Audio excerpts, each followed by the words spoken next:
हम पढ़ रहे थे हाइड्रोलिक्स एंड न्यूमेटिक्स और इसके अंदर सेकंड चैप्टर था प्रेशर एंड इट्स मेजरमेंट। ठीक है, तो प्रेशर एंड इट्स मेजरमेंट के अंदर आपका पढ़ रहे थे कौन कौन सी गेजेस जो है अलग अलग तरीके के कौन कौन से प्रेशर जो है आपका यूज करते हैं कंटिन्यू अपने उसके अंदर। ठीक है, तो जैसे कि अपन ने पढ़ा था एटमॉस्फेरिक प्रेशर और उसके बाद अपन ने पढ़ा था गेज प्रेशर। गेज प्रेशर अपना टॉपिक जो था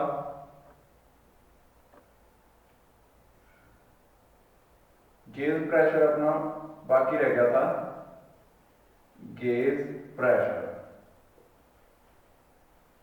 तो गेज प्रेशर कौन सा होता है, जैसे कि मैंने आपको बताया था जो गेज के द्वारा किसी न किसी इंस्ट्रूमेंट के द्वारा कैलकुलेट किया जाए लेकिन उसके अंदर एटमॉस्फेरिक प्रेशर को नेग्लेक्ट कर दिया जाए।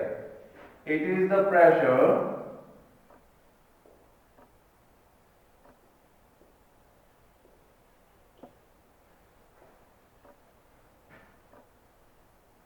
measured by an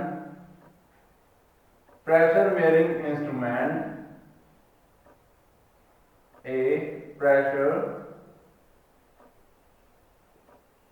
measuring instrument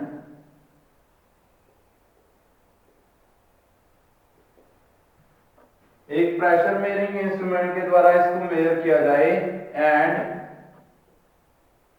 the atmospheric pressure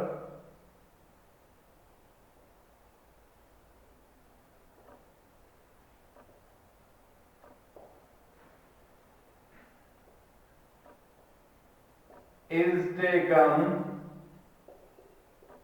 as datum। Atmospheric pressure को क्या माना जाए, जीरो माना जाए। ठीक है, तो प्रेशर गेज कुछ ऐसे स्टार्ट होगी, यहाँ पे उसके ऊपर क्या रहेंगे, अलग अलग सिंबल्स रहेंगे, 1 बार प्रेशर, 2 बार प्रेशर, या कैसे भी प्रेशर को मेजर कर रहे हैं, न्यूटन पर एमएम स्क्वायर कुछ भी माप रहे हैं, तो यहाँ पे होगी जीरो। और जब आप ऑर्डिनरी उस इंस्ट्रूमेंट को यूज करोगे, ऑर्डिनरी इंस्ट्रूमेंट को, तो उसके अंदर जो इंडिकेटर होगा वो जीरो पे होगा। पहले ही जीरो पे होने का मतलब है कि एटमॉस्फेरिक प्रेशर कुछ है ही नहीं, वो एटमॉस्फेरिक प्रेशर को जीरो मान रहा है। ठीक है, तो ऐसा कुछ सिस्टम होगा, तो आप क्या समझोगे कि ये कौन सा वो है, ये है गेज प्रेशर। ठीक है, जितना भी उसके अंदर प्रेशर, जब आप कोई प्रेशर मेजर करोगे उसके अंदर जितना भी प्रेशर आएगा वो क्या होगा, वो गेज प्रेशर होगा। ठीक है, ऐसे ही आप डिफरेंट टाइप के प्रेशर इससे कैलकुलेट कर सकते हैं, लेकिन आपको एटमॉस्फेरिक प्रेशर कभी नहीं पता चलेगा कि कितना है, वो हमेशा एटमॉस्फेरिक के बाद वाली चीजें ही बताएगा, गेज प्रेशर। ठीक है, तो नेक्स्ट आता है absolute pressure. Absolute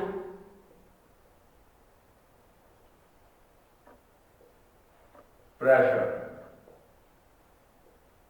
absolute pressure कौन सा होता है, जिसके अंदर एटमॉस्फेरिक प्रेशर भी आ जाए, इट इज द प्रेशर, या ऐसा लिख सकता हूं मैं यहां पे सीधा ही, atmospheric pressure plus gauge pressure. जैसा कि मैंने आपको पहले बताया था कि गेज क्या करती है, वो सिर्फ जीरो से स्टार्ट होती है और एटमॉस्फेरिक प्रेशर को नेग्लेक्ट कर देती है। तो अगर आपको एटमॉस्फेरिक प्रेशर पहले से पता है, ठीक है, लाइक 1.2 बार अगर मान लो उस टाइम पे वहां का प्रेशर है जो कि चेंज होता रहता है, तो आप क्या करोगे, जैसे इंस्ट्रूमेंट ने बताया कि इंस्ट्रूमेंट के ऊपर आया कि यहाँ पे क्या है, 2 बार प्रेशर है। ठीक है, 2 बार इसने बता दिया और 1.2 बार एटमॉस्फेरिक प्रेशर है, तो टोटल प्रेशर कितना हो गया, 2 bar plus 1.2 bar is equal to 3.2 bar. ठीक है, तो ये क्या है, एब्सोल्यूट प्रेशर है। ऐसे आप कैलकुलेट कर सकते हो एब्सोल्यूट प्रेशर, जिसके अंदर क्या है, एब्सोल्यूट जीरो से जो स्टार्ट हो, it is the pressure measured from absolute zero. It is the pressure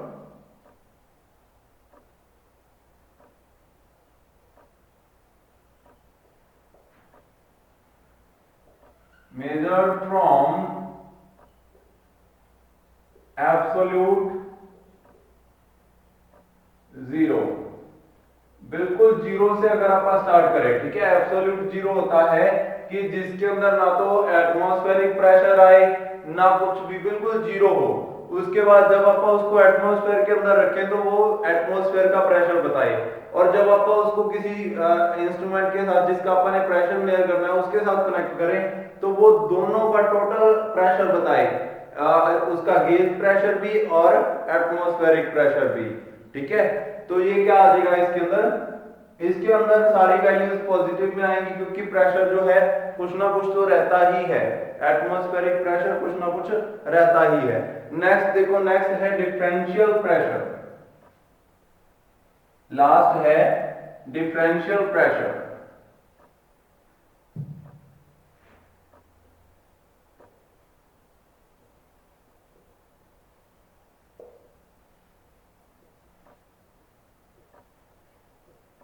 differential pressure ये क्या करता है, डिफरेंशियल प्रेशर कौन सा होता है, जब आपने दो चीजों के बीच में डिफरेंस कैलकुलेट करना हो, ठीक है। जैसे आपने बताया, मैंने आपको बताया कि जो भी गेजेस हैं वो सारी जीरो से स्टार्ट हो रही हैं, तो वो एटमॉस्फेरिक प्रेशर और दूसरे के बीच में डिफरेंस बता रही है, वो टोटल प्रेशर नहीं बता रही है, ठीक है। तो एक डिफरेंशियल प्रेशर गेज आती है, वो क्या करती है, जब आप उसको कनेक्ट करते हैं किसी भी चीज से तो वो डिफरेंशियल कैलकुलेट करती है कि इन दोनों के बीच में प्रेशर का कितना डिफरेंस है, ठीक है। तो डिफरेंशियल गेजेस कौन सी होती हैं, जो कि जब आप दो चीजों के बीच में, दो अलग अलग पॉइंट्स के बीच में डिफरेंस कैलकुलेट करते हैं। इट इज द डिफरेंस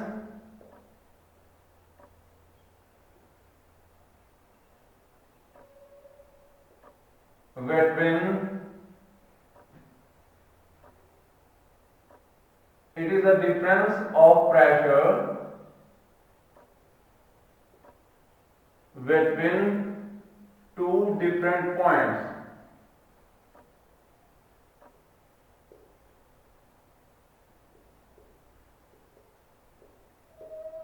दो अलग अलग पॉइंट्स के बीच में डिफरेंस कैलकुलेट करना क्या कहलाता है, डिफरेंशियल प्रेशर। दोनों के बीच में कितना डिफरेंस है, ठीक है।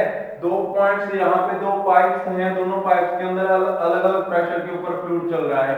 तो अगर आप किसी इंस्ट्रूमेंट से दोनों के प्रेशर के बीच में डिफरेंस कैलकुलेट कर सके, यहां से इसका प्रेशर आ जाएगा, यहां से इसका प्रेशर, ठीक है। तो दोनों के बीच में अगर आप डिफरेंस कैलकुलेट कर सके, कोई ऐसा इंस्ट्रूमेंट हो, ठीक है, तो उसको आप क्या कहेंगे, डिफरेंशियल प्रेशर कहेंगे, जो प्रेशर उसमें आएगा। अब ना तो वो इसका प्रेशर बताएगा, लाइक इसका प्रेशर 6 न्यूटन पर mm स्क्वायर है, ठीक है, इसका प्रेशर है 10 न्यूटन पर mm स्क्वायर। अगर मैंने इन दोनों को अलग अलग प्रेशर गेज से कैलकुलेट किया तो ऐसे ही बताएंगे, ये 6 न्यूटन पर mm स्क्वायर, ये बताएगा 10 न्यूटन पर mm स्क्वायर। लेकिन अगर मैं डिफरेंशियल यूज करूंगा, डिफरेंशियल प्रेशर यूज करूंगा, तो यहाँ पे जो डिफरेंशियल प्रेशर का मीटर होगा वो क्या बताएगा, वो बताएगा कि ये इन दोनों के बीच में डिफरेंस कितना है, 4 न्यूटन पर mm स्क्वायर, वो सिर्फ इतना बताएगा। उसका काम क्या होगा, डिफरेंस बताना प्रेशर के अंदर, ठीक है। तो ऐसे आप ये अलग अलग गेजेस जो है उसको यूज कर सकते हो। एक रहेगा बीच में बहुत ही इंपॉर्टेंट है, वो भी 2 नंबर में डेफिनेशन आ जाती है कई बार, वैक्यूम प्रेशर।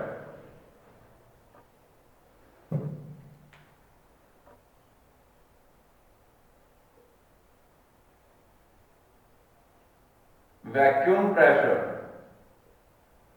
आपने वैक्यूम क्लीनर सुना होगा। वैक्यूम क्लीनर क्या करते हैं, वो प्रेशर का डिफरेंस बनाते हैं। वो क्या करते हैं, एक ऐसी एनवायरनमेंट क्रिएट करते हैं जिसके अंदर जो नॉर्मल प्रेशर है उससे कम प्रेशर रह जाता है, जिसके कारण क्या होता है, जो आसपास की जितनी भी चीजें हैं वो वहां पे जाना स्टार्ट हो जाती हैं। ध्यान दो, एनवायरनमेंट के अंदर क्या होता है, जहां पे प्रेशर कम होता है और दूसरी जगह पे प्रेशर ज्यादा होता है, तो अपने आप जो चीजें ज्यादा प्रेशर वाली साइड से कम प्रेशर वाली साइड में जाना चाहती हैं। एयर भी ऐसा ही करती है। आपने आंधी आती हुई देखी होगी, आंधी आने का कारण क्या होता है, प्रेशर डिफरेंस। किसी एक पर्टिकुलर जगह पे अचानक से प्रेशर ड्रॉप हो जाता है और दूसरी जगह से एयर्स वहां पर आना स्टार्ट हो जाती है, जिसके कारण आंधी आ जाती है वहां पे, ठीक है। तो ऐसा ही होता है जब आप वैक्यूम क्लीनर यूज करते हो। वैक्यूम क्लीनर के अंदर जैसे ही स्विच ऑन करते हैं तो जो उसके अंदर का एरिया होता है वहां पे क्या बन जाता है, वैक्यूम बन जाता है, वहां पे प्रेशर अचानक से ड्रॉप हो जाता है, जिसके कारण आसपास की जितनी भी एयर है वो उसकी तरफ खिंच जाती है और उसके साथ जो डस्ट पार्टिकल है वो भी उसके अंदर चले जाते हैं। ठीक है, तो यही काम होता है जब वहां पे अब जो नॉर्मल प्रेशर था उससे कम प्रेशर रहेगा तो कोई भी गेज जो ऑर्डिनरी गेज है उसको कैलकुलेट नहीं कर सकती, क्योंकि प्रेशर जो था वो कम हुआ है। समझ रहे हो ना कि अगर प्रेशर नॉर्मल होता तो जीरो से स्टार्ट होता, लेकिन अब उल्टा हो गया, वो जीरो से कम है, नेगेटिव प्रेशर है वो। ठीक है, तो जो एब्सोल्यूट जीरो से नीचे का प्रेशर होता है उसको क्या बोलते हैं, आपका vacuum pressure. It is the negative pressure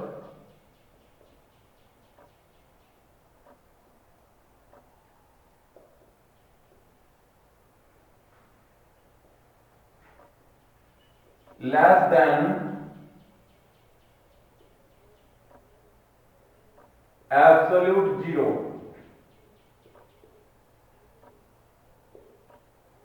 absolute zero से कम रहता है, ठीक है, उसको क्या बोलते हैं, वैक्यूम प्रेशर बोलते हैं।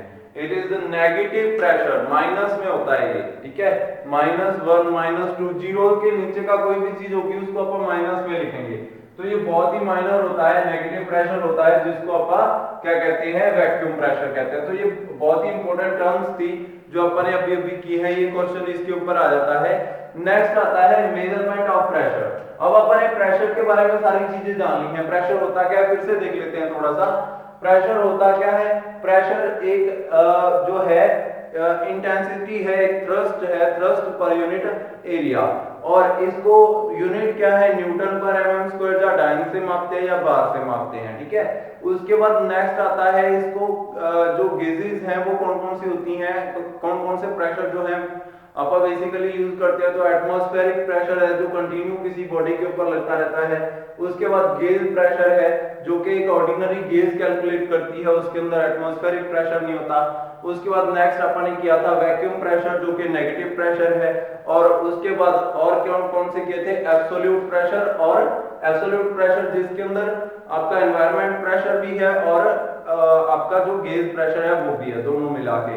और एक था डिफरेंशियल, डिफरेंशियल के अंदर अपन ने डिफरेंस किया था दो चीजों के बीच में। उसके बारे में तो आपके पास टॉपिक बहुत सारे आएंगे, उसके अंदर भी पढ़ेंगे अपन। नेक्स्ट अपना टॉपिक है मेजरमेंट ऑफ प्रेशर।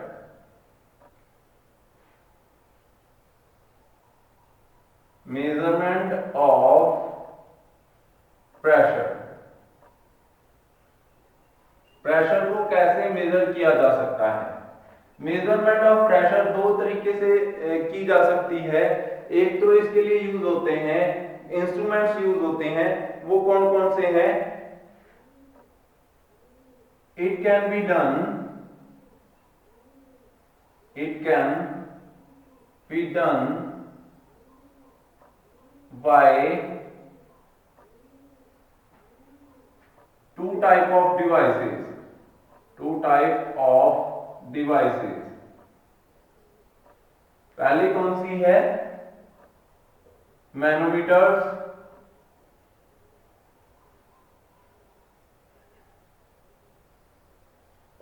और दूसरी कौन सी है, मैकेनिकल गेजेस।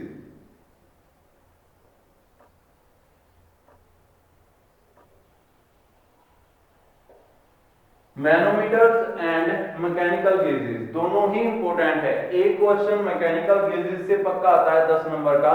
ठीक है, अगर आपको ऑफलाइन एग्जाम आता है तो उसके अंदर डायफ्राम गेज, ठीक है, वर्डन ट्यूब प्रेशर गेज या ऐसी कोई भी एक गेज पक्का आएगी। ठीक है, और दूसरी कंडीशन होती है मैनोमीटर्स की, मैनोमीटर्स के ऊपर कोई ना कोई न्यूमेरिकल दे देता है। ठीक है, तो सबसे पहले आप मैनोमीटर के बारे में पढ़ेंगे, मैकेनिकल गेज के बारे में लास्ट चैप्टर के एंड में पढ़ेंगे। ठीक है, तो मेजरमेंट ऑफ प्रेशर कैसे किया जा सकता है, मैनोमीटर से किया जा सकता है या आपका मैकेनिकल गेजेस से किया जा सकता है। अब मैनोमीटर्स होते क्या है ये पढ़ते हैं सबसे पहले। मैनोमीटर और मैकेनिकल गेजेस में डिफरेंस कैलकुलेट कर लेते हैं पहले थोड़ा सा कि डिफरेंस क्या होता है। सबसे पहले मैं लिखता हूं manometers, manometers, it is a device, it is a device used to measure pressure with the help of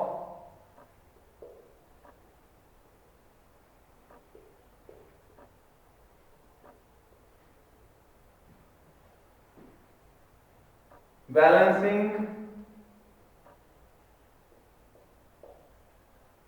fluid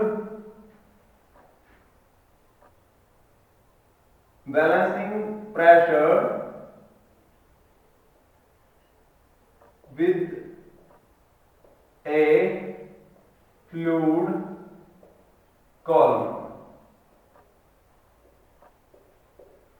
fluid column बहुत ही इंपॉर्टेंट टर्म है। यहाँ पे एक फ्लूइड का कॉलम बना लेती है, उससे वो प्रेशर जो जिसका प्रेशर मेजर करना है अपन ने, उसको उसके साथ क्या करती है, बैलेंस कर लेती है। ठीक है, तो जो pressure with the help of balancing pressure with A fluid column. अब जो प्रेशर है, जो उस पॉइंट के ऊपर पर्टिकुलर पॉइंट पर प्रेशर है, उसको एक फ्लूइड कॉलम की हेल्प से बैलेंस कर लेती है। ध्यान दो, मैंने आपको बताया था कि जब आपने एक बीकर था आपके पास जिसके अंदर क्या हो गई थी, लीकेज हो गई थी, आपने उसको हाथ से रोकने का ट्राई किया तो आपके हाथ के ऊपर प्रेशर लग रहा था। ठीक है, उस प्रेशर को मेजर करना है कि कितना है। ध्यान देना, बहुत ही सिंपल सा टॉपिक है कि आपके हाथ के ऊपर एक प्रेशर लग रहा है, आपको नहीं पता कि टैंक के अंदर कितना पानी है। ठीक है, तो जब आपको यहाँ पे लीकेज होगी तो आपने उसके आगे हाथ लगाने की कोशिश की तो आपके हाथ के ऊपर प्रेशर पड़ा। वो प्रेशर कितना है, कैसे कैलकुलेट किया जा सकता है, अगर इस फ्लूइड को किसी फ्लूइड कॉलम की हेल्प से बैलेंस कर दिया जाए तो मैं क्या करता हूं, यहाँ पे एक पाइप लगा देता हूं, उस पाइप के अंदर पानी डाल देता हूं मैं। ठीक है, जहां पानी डाल देता हूं, जहां पानी अपने आप ही उधर से इधर शिफ्ट हो जाएगा।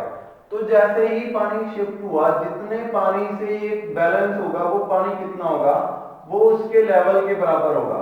जितना ये लेवल है उतना ही इस तरफ आ गया। इट मींस आपके हाथ के ऊपर कितना प्रेशर लग रहा था जितना ये फ्लूइड कॉलम है। ये यूनिट एरिया है। ठीक है, आपका कहते हैं ना न्यूटन पर mm स्क्वायर। प्रेशर जब आप लिखते हैं इसको, डेफिनेशन कैसे लिखते हैं प्रेशर की, pressure is equal to thrust या force per unit area, force per unit area, unit area. अब यहाँ पे यूनिट एरिया इसका हो गया पाइप का जो मैंने यहाँ पे यूज की थी। ठीक है, तो इसके अंदर जितना फ्लूइड है वो उसकी फोर्स के बराबर है। अगर उस फ्लूइड का मैं वेट निकाल लूं तो कितना वेट, वो तो यूनिट एरिया में है तो वेट अपने आप आसानी से निकल आएगा। ठीक है, क्योंकि उसका एरिया पता है अपने को। ठीक है, और ऊंचाई पता चल जाए तो वॉल्यूम मिल जाएगी। वॉल्यूम इनटू डेंसिटी जो होता है वो क्या होता है, उसका वेट होता है। तो ऐसे आप इसकी या डेंसिटी इसकी आपको पता होती है, डेंसिटी इनटू जो आपका ये टोटल हाइट बनेगी वो भी क्या बन जाएगा, उसका फोर्स बन जाएगी।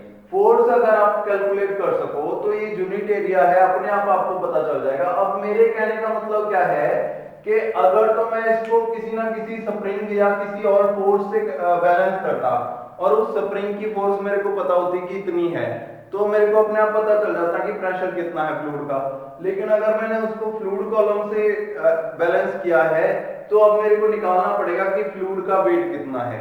तो अगर ऐसी कोई डिवाइस आप यूज कर रहे हो तो उसको क्या कहते हैं, मैनोमीटर कहते हैं, जिसके अंदर आप इसको बैलेंस करते हैं फ्लूइड कॉलम से। ठीक है, और ऐसे ही अगर आप किसी मैकेनिकल गेज के अंदर बात करें तो ठीक है। अब थोड़ा सा एक चीज और सुन लो यहाँ पे कि अगर मैं इसको यहाँ से, अब मेरे पास क्या हुआ, मैंने इसको बैलेंस कर लिया और मैंने यहां से इसको डिस्कनेक्ट कर दिया दोनों सप्लाइयों को। ठीक है, इसके अंदर अभी भी वाटर है उतना ही जितना लेवल पहले था।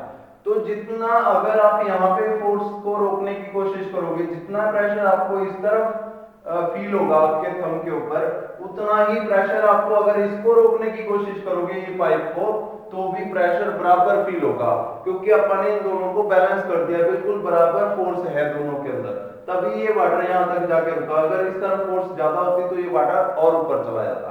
ठीक है, तो ये होता है इसके अंदर अगर अपन मैनोमीटर यूज करते हैं। लेकिन अगर आप इसको रोकने के लिए कोई स्प्रिंग फोर्स यूज करते हैं और अपने को पता होता कि स्प्रिंग इतनी फोर्स से इतना दब जाता है, तो वो कौन सी होती है? वो मैकेनिकल गेज होती। लिखता हूं मैं मैकेनिकल गेज।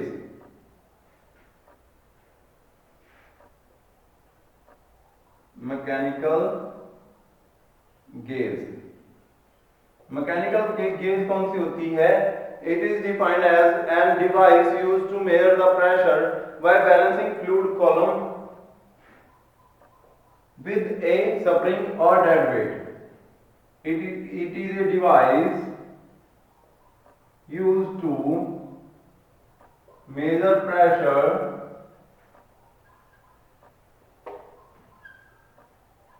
by balancing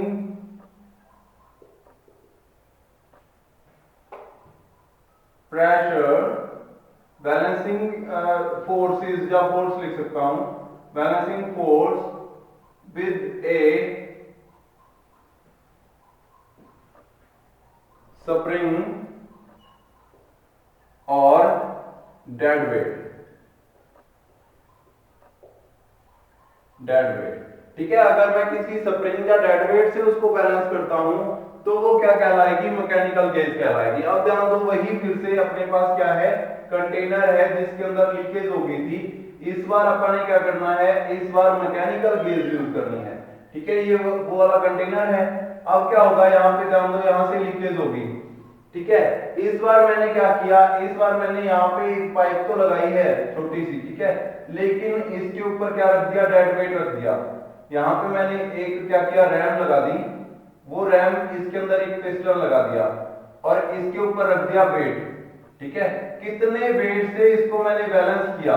वो वेट क्या होगा? सीधा सीधा फोर्स होगी, ठीक है। अगर ये उस वेट को ऊपर उठा देगा तो बाहर निकल जाएगा, वेट ऑब्वियस है, ठीक है। जिसके कारण क्या होगा? फेल हो जाएगा और वेट रखना पड़ेगा और वेट रखना पड़ेगा।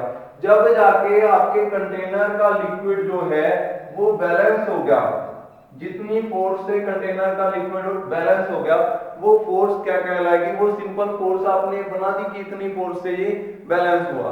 तो आपने एरिया निकाल लेना है कि कितने एरिया पर वो फोर्स लगाई आपने। तो जब आप उस फोर्स को, जो फोर्स आपने इसको दी, उसको डिवाइड करोगे एरिया से, एरिया जितना एरिया उसके ऊपर लगा, जितने एरिया के ऊपर आपने फोर्स लगाई, तो वो क्या बन जाएगा? प्रेशर बन जाएगा। Pressure is equal to force per unit area. ऐसे ही आपने क्या करना है? मैनोमीटर और मैकेनिकल गेज के अंदर डिफरेंस फाइंड आउट करना है, ठीक है।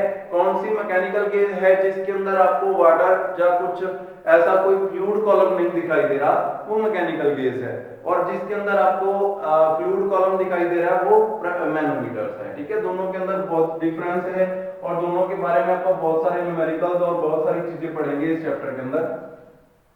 कंटिन्यू जैसे जैसे आगे बढ़ते जाएंगे, बहुत ही इसके अंदर इंटरेस्टिंग चीजें हैं मैनोमीटर्स के अंदर। अब आप पढ़ेंगे मैनोमीटर्स कौन कौन से होते हैं। मैकेनिकल गेज और मैनोमीटर के अंदर डिफरेंस पता चल गया है। मैनोमीटर के एग्जांपल हैं यूट्यूब मैनोमीटर, पीजोमीटर, ये सारे आप आगे चल के पढ़ेंगे। और मैकेनिकल गेजेस के अंदर एग्जांपल्स हैं जैसे डायफ्राम गेज, ठीक है, वर्डन ट्यूब प्रेशर गेज, ठीक है। ये सारी जो हैं आपकी क्या है? डेड वेट प्रेशर गेज, ये सारे क्या है? मैकेनिकल गेजेस हैं। इनके बारे में अपन नेक्स्ट लेक्चर के अंदर आप पहले मैनोमीटर के बारे में पढ़ेंगे, फिर मैकेनिकल गेजेस के बारे में पढ़ेंगे। आज के लिए इतना ही, थैंक यू।